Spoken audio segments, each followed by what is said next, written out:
வணக்கம் மக்களே, இது ஆச்சரியங்களின் அணிவகுப்பு 12 டக்கர். சோம்பேறித்தனமா உட்கார்ந்துருக்கவங்கள எருமை அப்படின்னு சொல்லுவானா. அந்த எருமைகளுக்குள்ள எவ்வளவு ஆச்சரியமான விஷயங்கள் இருக்கு தெரியுமா? பஃபலோஸை பத்தின 12 டக்கரான தகவல்கள் உங்களுக்காக. எருமைகள் இன்னைக்கு வந்தது கிடையாதுங்க.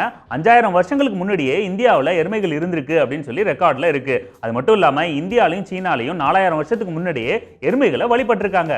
அப்படிப்பட்ட எருமைகளோட அருமை தெரியாம பஃபலோஸ் 2 வகைப்படுங்க. ஒன்னு வாட்டர் பஃபலோ நம்ம ஊர்ல இருக்கிறது, இன்னொன்னு ஸ்வாம் பஃபலோ. இது அசாம், மிசோரம், அப்புறம் சைனால இருக்குங்க. இன்னொன்னு சொல்ல போனா சைனால பஃபலோஸை வச்சு விவசாயமே பண்றாங்களாம்.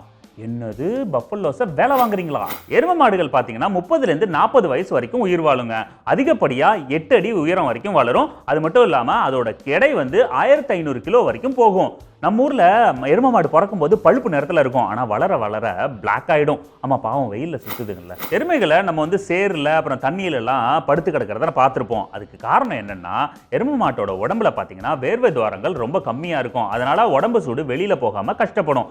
அதுக்காக தான் தண்ணியில சகதியில படுத்து அதோட உடம்பு சூட்டை போக்கிக்குது.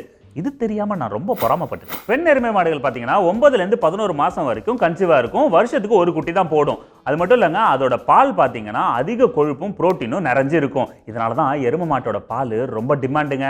எருமை இதனாலதான் உன்னை விட்டு வச்சிருக்காங்க.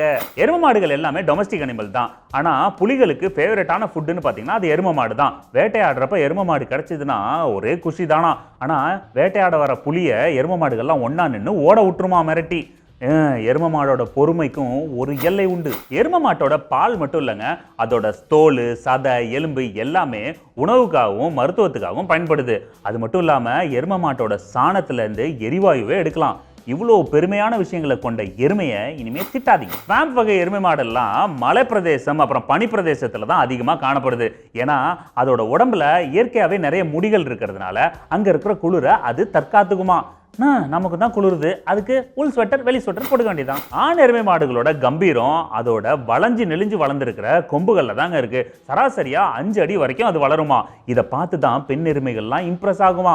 ஸோ எருமைகள்ல கூட பெண்களை இம்ப்ரெஸ் பண்ண இப்படி எல்லாம் தேவைப்படுது. எருமை மாடுகள் தனியா ரோட்ல ஸ்லோவா தாங்க நடக்கும். ஆனா அதோட உயிருக்கு ஆபத்து அப்படின்னுச்சுன்னா மணிக்கு 30 கிலோமீட்டர் வேகத்துல ஓடும். அதுவும் கும்பலா இருந்துச்சுன்னா அந்த இடமே கலைபரம் ஆயிடும். தனியா ரோட்ல நடந்து போறதை பார்த்தாலே நமக்கு பயமா இருக்கும். அதுவும் கும்பலா ஓடிச்சு டர்ரு தான். எருமை மாடுகள்ல பெண் எருமை குட்டிகள் தான் அம்மாக்கு செல்லமா இருக்கும். ஆண் எருமை குட்டி என்ன பண்ணுனா, நான் தனியா போய் சுத்துறேன் போ அப்படின்ட்டு போயிடுமா. அப்புறம் கொஞ்ச நாள் கழிச்சு ஜாயின் பண்ணிக்கும். ஆனா பெண் எருமை குட்டிகள் ஒரு சில வயசு வரைக்கும் அம்மாக்களோட தான் இருக்குமா. எருமைகள்லையும் பெண்கள் தான் பெஸ்ட். எருமை மாடுகள் ரொம்ப திக்கான அப்புறம் ஆழமான சேரும் சகதியிலையும் கூட அசால்ட்டா நடந்து போகும். நம்ம பார்த்திருப்போம். அதுக்கு காரணம் அதோட கால் அமைப்பு, அதோட கால் குளம்போட அமைப்புங்க. Nature is always great. Okay மக்களே, மீண்டும் சந்திப்போம். இது ஆச்சரியங்களின் அணிவகுப்பு 12 டக்கர். வித் மீ உங்கள் துரைராஜ்.